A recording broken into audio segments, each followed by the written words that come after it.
Doc on the Run. We help injured runners run. Okay, so I'm recording this episode right around the new year. And this time of year, everybody starts talking about their goals. And most people talk about like where they want to be, like what they want to accomplish, where they want to be. But what I really think you have to think about is who are you going to be? Who are you going to be in 1 year? Because, you know, it's interesting. I was having a talk this morning with somebody, and we were talking about the way that, you know, people change, and adults sometimes change a lot less than kids. I mean, think about this. If you had a kid, you put your kid in kindergarten, would you expect that little girl to be the same girl she is at the end of the year that she was at the beginning of the year? I mean, if you were, you'd change schools, right? You would never expect that your son could go into third grade and come out of third grade without having changed tremendously, both physically, socially, athletically, intellectually, every way. That kid's going to change a lot in 1 year. We expect our kids to change a lot all the time. They're growing, they're changing, they're improving. But then we grow up. And what do? We get a house, we get a job, we have kids, we get locked into a job, and then some of that development stops, right? Now, if you're a runner, that's probably not true. You probably have goals that you're trying to improve on all the time. If you're a doctor and you have a practice, you're probably trying to improve your practice and the way that you take care of patients, the value that you provide to them. You're probably trying to prove all of that at the same time.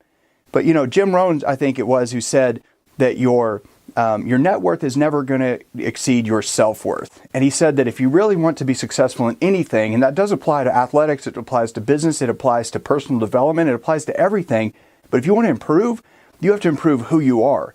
So regardless of your situation, if you're a doctor and you have a practice and you want to improve, you have to do something different than you did last year.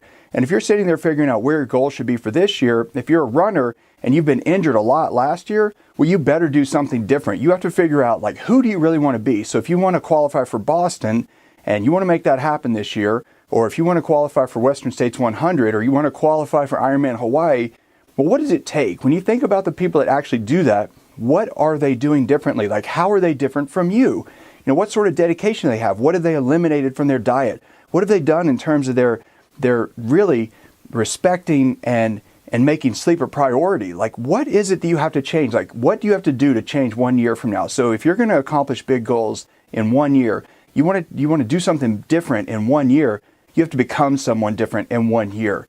And I think that that's really true, because if you think about it, if you compare yourself to your kids, who improved the most over the last year? Who had the biggest percentage of change the last year? I mean, I'll bet my fourth grader changed more than I did over the last year, and I really worked at it. Now, I may have changed more than a lot of people, but that doesn't matter. I'm not in a race with somebody else. I'm in a race with myself, right? I'm trying to become as good as I can be and trying to improve all the time. So at the beginning of this year, I'm looking at my goals and I'm saying, okay, these are the things I really want to do. So how can I do things differently? How can I take care of patients differently? How can I run differently? How can I train differently? What do I have to change in my diet this year? Not to be ready for bikini season, but to be able to do 100-mile trail races and not get injured. What do I have to do to run 100 miles and feel like I enjoy it as opposed to survive it? That's really the whole deal, is don't figure out, you know, what is it that I want to do? What is it that I want to achieve? But who do you have to become? Who are you going to become this year? What are you going to change to become someone who can run as much as you want to run without getting injured? Because if you can figure that out, I think the rest of the stuff is pretty easy. Then it's just a process. Then it's you just figure out, if that's who I'm going to become, this is where I am now, this is who I want to become, what do I have to do differently to get from where I am to where I want to be? And if you can figure that out, the next year is going to be highly successful for you. Doc on the Run. We help injured runners run.